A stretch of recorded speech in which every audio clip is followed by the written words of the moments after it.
and I am on Facebook and Instagram and everything like that.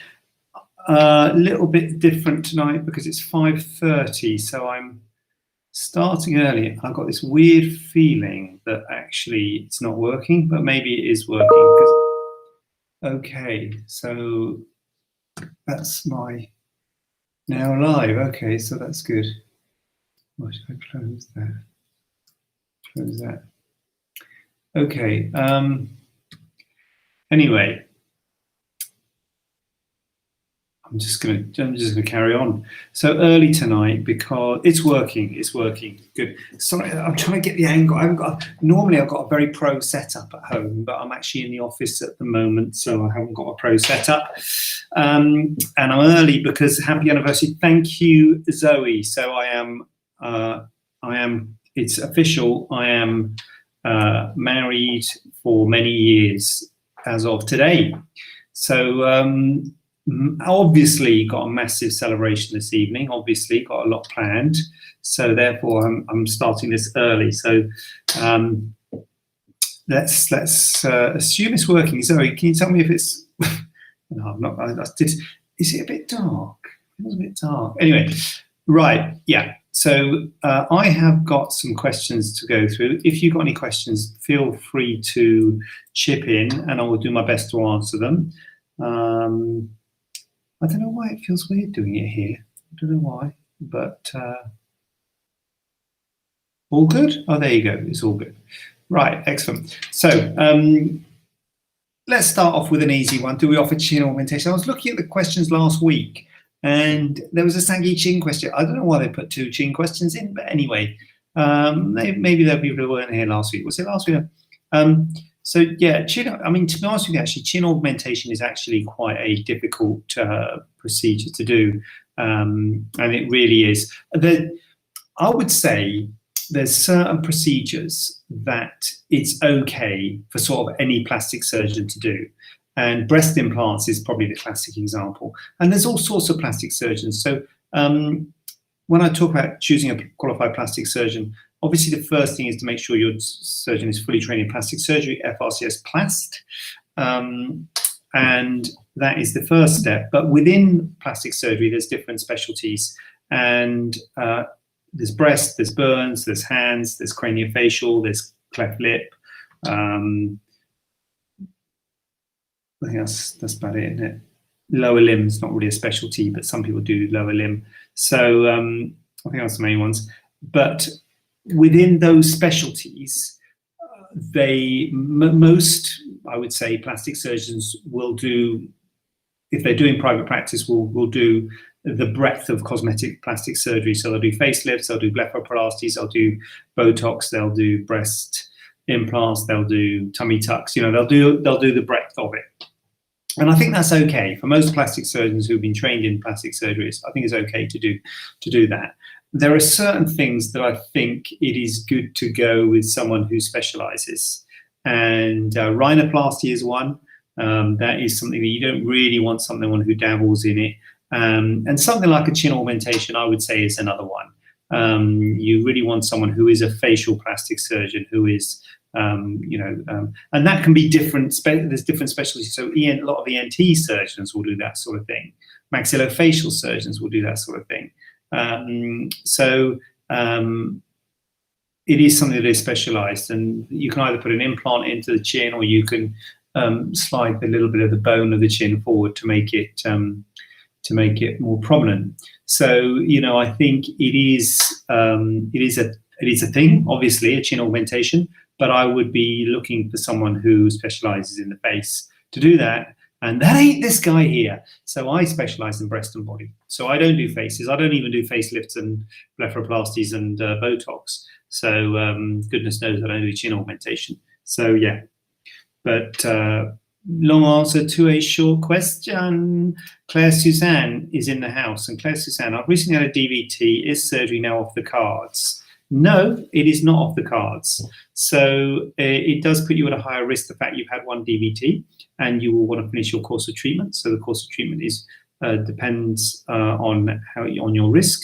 But I don't know whether you're on ongoing treatment or not.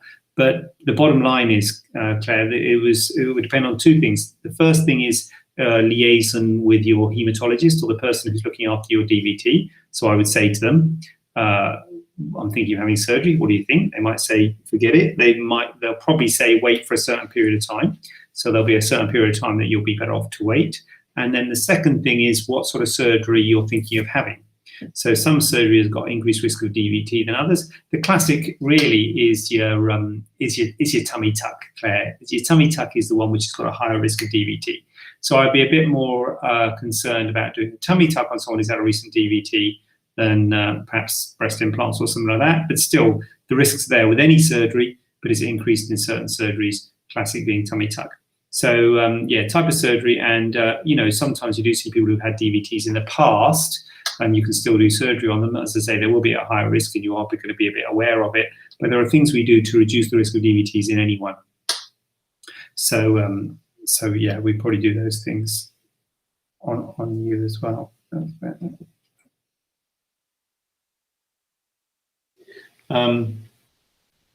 So yeah. So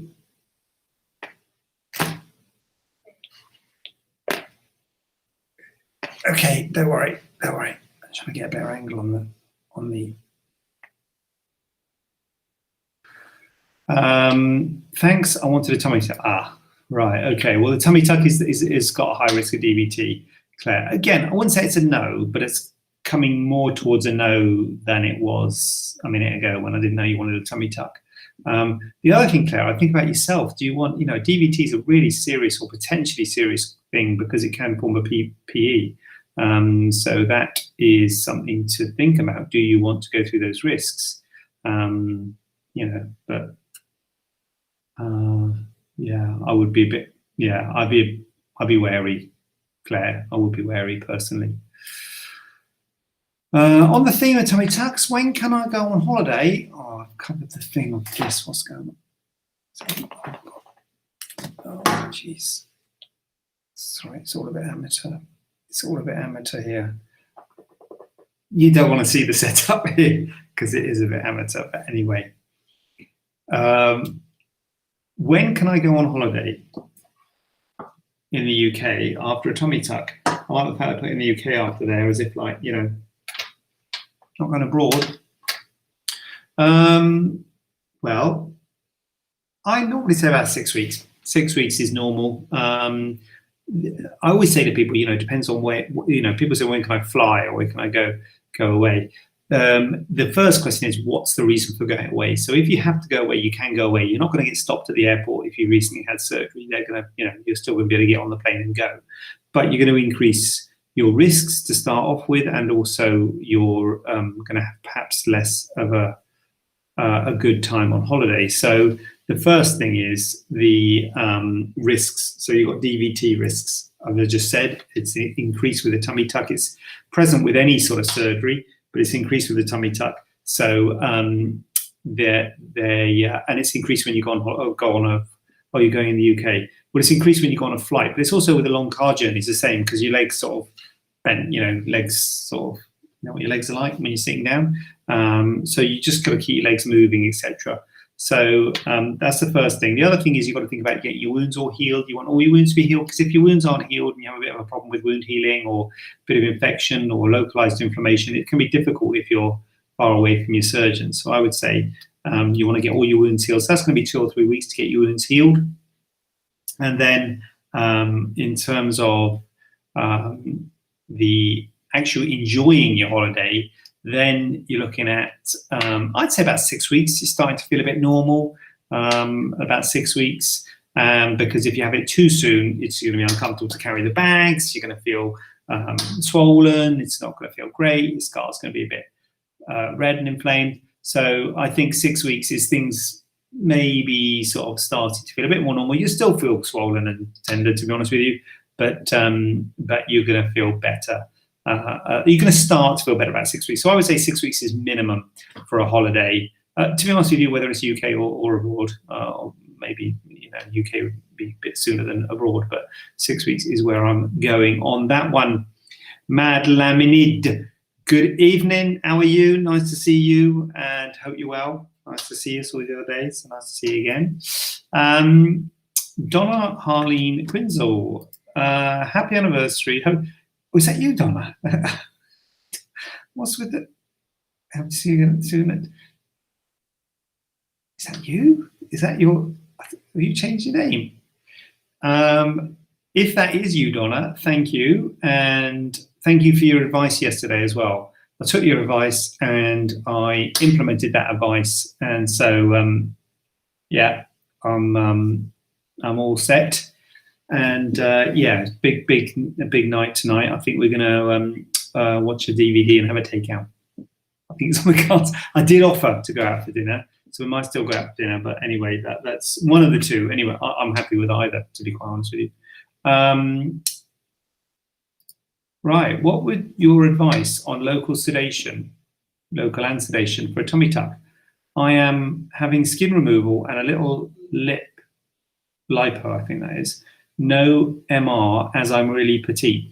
MR, for those viewers who are not familiar with the abbreviations, is muscle repair. Yeah, I mean, we are moving towards that sort of stuff. There's no question about that. We are moving towards doing tummy tucks under local anaesthetic and sedation, and it can be certainly done. I did one many years ago, probably I don't know how many years ago, but quite a few years ago. So, and I think in America they're more advanced on this sort of local anaesthetic and sedation twilight type thing than we are. What they would call office procedures. So I think they've been doing it for longer than we are, and there's certainly places around here that have done a lot of tummy tucks under local anaesthetic and sedation. So my advice would be, if you find someone who's comfortable doing it, and if you want it that way, then it is a way of doing it. It is sort of becoming an established way of doing a tummy tuck with local and sedation. I've got to be honest, my personal view on it is that I'm a bit worried about it personally, and if I could choose, I would choose a GA, but as I say, I have done it before, and it really was in a patient who was adamant they didn't want a GA. And so if you're adamant for whatever reason you don't want a GA being general anaesthetic, that is getting put to sleep, if you're adamant you don't want to be put to sleep, then yes, for sure, it is definitely an option to have it under local anaesthetic and sedation. What I normally say to people is that with any local and sedation case, if you feel uncomfortable, if you feel like it's not going well, you can always convert to a GA. But if you really have got your heart set on it, and particularly if you're not having muscle repair, but you are having lipo, so but nevertheless, I think the one that I did muscle repair and lipo, so it is possible to do it under local sedation. It's quite amazing what you can do under local sedation, actually. So yes, that's my view on it. My view on it is that it is definitely possible, and if you are keen on a tummy tuck under local sedation, then it's, as I say, becoming more an established way of doing it. My personal thing is I'm probably still more going towards GAs myself, but yeah, it is becoming more acceptable. Do we remove lipomas on the abdominal wall? Yep. So, I mean, plastic surgeons will remove lipomas anywhere, to be honest. And you can get lipomas anywhere on the body, and we will remove them anywhere. I'm trying to think if there's somewhere we wouldn't remove them. Yeah, we remove them anywhere. The only thing about a lipoma, and the only thing that worries me about this abdominal wall question, is the depth of the lipoma. And that's the problem with lipomas. So sometimes you can't tell how deep it is. You feel a bump, but you don't know how deep it is. If you can feel that it is superficial, if you can feel that it's quite close to the skin and you can move it about, then you can be fairly reassured that it's not going to be that deep. If it is not that obvious, and if it's deeper, first of all, you're less likely to be bothered by it, because if it's deeper, you're less likely to be able to feel it. So that's the first thing to think about. You might not, the deeper ones you often can't feel, you don't even know they're there. if it is, if there is a worry that it is deeper, it can be more uncomfortable to remove because we have to go through more layers to remove it. So if there is a concern that it might be deeper, I would probably organize a scan to check the depth of it. I wouldn't routinely do scans. I don't routinely do scans to see where lipomas are. If you clinically got something that is a lipoma that is there and it's obviously a lipoma, then I would go ahead and remove it if you felt it was quite close to the skin. But if it is a suggestion that it's a bit deeper, then you could have a scan to see exactly where it was in your abdominal wall. And as I say, there's no question we could remove it. The only question is, if it was deeper down, we might think about doing a general anaesthetic for that, as opposed to a local anaesthetic. So that is the only difference, that you might want to do a scan to see whether you would perhaps be more comfortable with a general anaesthetic if it was sort of deep to the muscles. But as I say, often the ones that are deep to the muscles you don't even know are there, because they're less likely to be symptomatic the deeper they are. I've got to be honest with you, full disclosure, 5:30 doesn't seem to be a great time for doing this, does it? I think we can all agree on that. Is it maybe I should stick with the 7 o'clock. Anyway, the reason I say that is because I'm on my last question already, and it's 5:50. But that's okay. I mean, I'm not counting. Are you counting? I'm not counting. But you know, if you have got any questions. Oh God, I'm tired. I'm yawning. I'm tired. I know that's bad, isn't it? Anyway, I'm going to have a cold shower and have a word with myself. So this is it. Last question, but come on. Let's have a big push before the end. I want breast augmentation, but scared to have general anaesthetic. Right. Well, what can I say?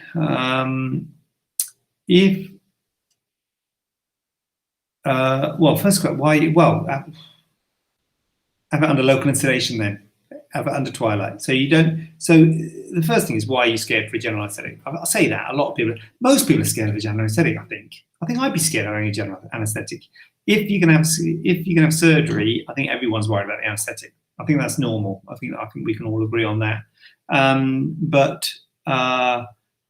So if you are worried, then you can have it under local anaesthetic and sedation, which makes people feel a lot better. I've got to be honest with you, the sedation that we use, you are quite sedated. So it is up there with this general anaesthetic in terms of the level of sedation. Some people, I think, have this image that they're awake with a local sedation. You're not really awake. You're not really talking to us. You are a bit like, you're right, sort of thing. It's a bit like that. You're not sort of like, yeah, I'm fine. How's it going? You know, you're not chatting. So you are fairly sedated. But if you psychologically that makes you feel better, and certainly the recovery is often better with a local sedation, then local sedation, I guess, would be the answer to that. I always say to people, if it feels uncomfortable, if you're not enjoying it, then we can do it. We can convert to a general. But you very rarely need to do that. And certainly for breast augmentation, perhaps a little bit more uncomfortable when it's underneath the muscle, but certainly on top of the muscle, it's perfectly reasonable to do it under a local anaesthetic with sedation. So if you are concerned, then that would be an option. And the other thing is to talk to you about why you're concerned. We can always get the anaesthetist to talk to you.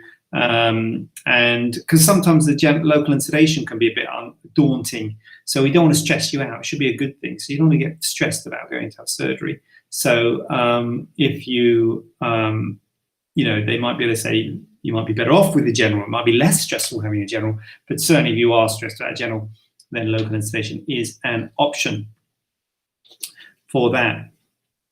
Zoe, get home to your wife. Yes, thank you. You work hard, so count your blessings and enjoy your night. Thank you, Claire, very much. So yeah, I have questions. Anyway, look, if you've got a question, don't hesitate.